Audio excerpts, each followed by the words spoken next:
Well, welcome back to the third instalment of the countdown of the UK's 50 best indies from Wildfloor and Hove, a neighbourhood oasis for lovers of good food and wine.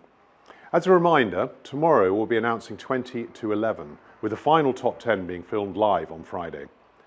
Just to recap, our 50 best indies list aims to celebrate the best in the business, regardless of size or format, taking an holistic view of all aspects of the operation. A word of thanks again for our judges, who were Simon Cairns, until recently the WSTA, Nikki Forrest of Phipps, Mark Withercombe of Walker & Woodhouse, along with Harper's own publisher Lee Sharkey, and with myself as chair. You can join the conversation by posting via @HarpersWine. Let us know your thoughts on the rankings so far and any guesses for our top 10. Before we begin, I'd like to thank our sponsors, Walker & Woodhouse and Laurent Perrier, for supporting this event. So, in at 30. Holding around 2,500 wines on a given day and with some 5,000 labels selling through across the year, this proactive indie has grown far beyond its Scottish roots, now wholesaling across the UK. New agencies are added frequently, backed by a tireless schedule of events and tastings, including WSET training for both retail and corporate clients, with solar panel installations and an electric fleet of vehicles powering it all in a sustainable way. It is Woodwinters. And so into the 20s. At 29, it's all about creating a buzz at this Swansea hybrid merchant, where interactive events are very much the order of the day. Enomatic machines are just the starting point, with Meet the Winemaker supper clubs, plus a new in-store private tasting room themed around a winery adding to the tasting offer. All of this is crowned by both a Swansea and a Cardiff wine fair, which are the largest in Wales, making this indie a very lively all-rounder. From South Wales, it's ND John Wine Merchants. At 28, this business never seems to sit still, with a heady roster of producer-led distillery, brewery and winery tastings throughout the festive season, backed by a redesign of all the business's event spaces, including its fine and rare wine room and the cafe space, all aimed at enhancing the visitor experience. The portfolio is impeccable, hinted at by the 1,000 plus whiskies alone, but with something for everyone across the wines, spirits and beers, pulling in famous golfers and students alike for a taste of this merchant's passion. From St Andrews, it's Luvians. On to 27. An energetic business whose passion comes through in all that they do, beginning with the sometimes eclectic and sustainably rooted range, with good sourcing of local UK spirits and beers very much in evidence.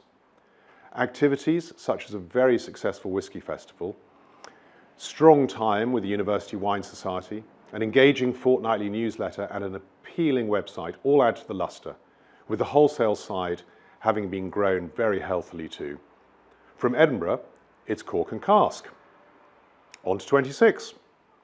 Sourcing some 90% of wines direct from growers, this impeccable portfolio is crammed with often exclusive labels, with quality trumping name at every turn. As such, there's a cornucopia of choice, whether Bordeaux, Burgundy, Brunello and Barolo, or Georgian Kvevari wines and single vineyard Aussie Pinot Noir. And all of this adds up to one of the smartest and most appealing wine merchants in London. It is Lee and Sanderman.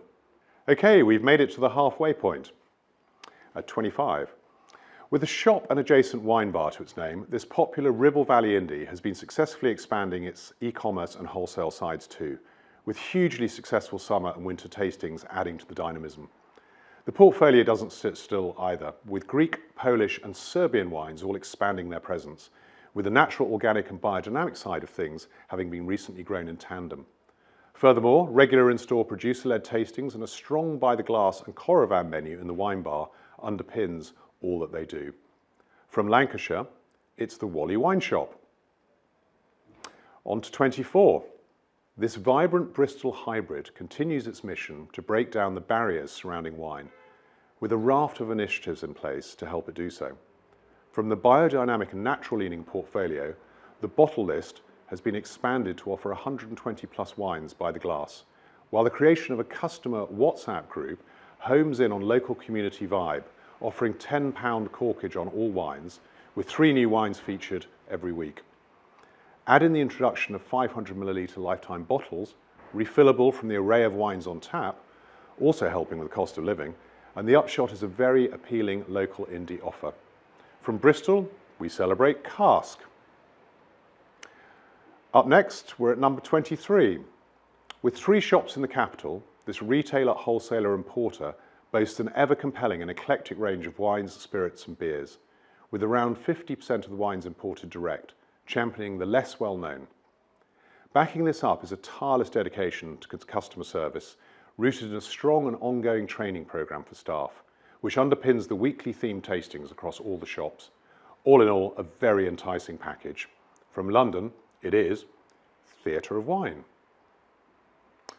Now, a joint 21st place, the sheer breadth of the range at this Clitheroe gem is well documented, but between the shop and nearby walk-in warehouse, which strain to contain the cornucopia of wine, much has been subtly but continually updated, bringing modern website and social media to bear in this most traditional of merchants. A nice new touch is the food and wine pairing wall, a huge success, coupled with posts on what the staff would cook up to go with a given wine. Nonetheless, this indie remains a wine and spirit lover's paradise for simply browsing. From Lancashire, it is D. Byrne & Co. Fine Wine. So, who else shares the joint 21st place? Newcastle's finest bottle shop and deli folds in an Enoteca and event space, bringing life and vibrancy to its 500+ wine offer, not to mention the excellent cheeses and charcuterie. The website is engaging and welcoming too, featuring what's hot this month, backed by a busy schedule of wine events and fairs, plus an ever-changing focus on the likes of sherry, vermouth, new regions and varieties, keeping all vibrant, fresh and fun for customers in the store. There's been good work on lobbying over duty easement here too. It is Carruthers and Kent from Newcastle upon Tyne. Big congratulations then to all that have made it this far up our 50 best list. That's quite an achievement, with some great names featured so far. Well, that's it from me for today, but we'll be back tomorrow when I'll be revealing the penultimate tranche of our 50 best indies, 20 to 21. And as the pace gathers, I much look forward to seeing you there.